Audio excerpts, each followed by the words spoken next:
tahu nih Sintayong ini pelatih yang bagus, sudah menyiapkan fisik, mental pemain baik, ya kan?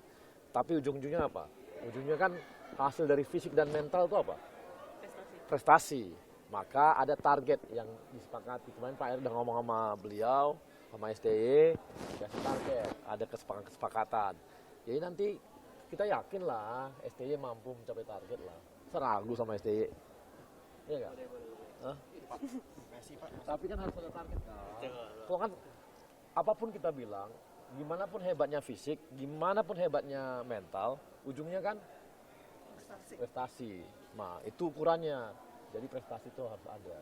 Maka udah ngobrol-ngobrol kemarin Pak Erick dengan STY, mereka sepakat kok.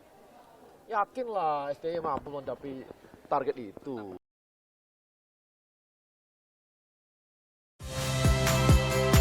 Saya Valentina Sitorus. Saksikan program-program Kompas TV melalui siaran digital, pay TV, dan media streaming lainnya. Kompas TV, independen, terpercaya.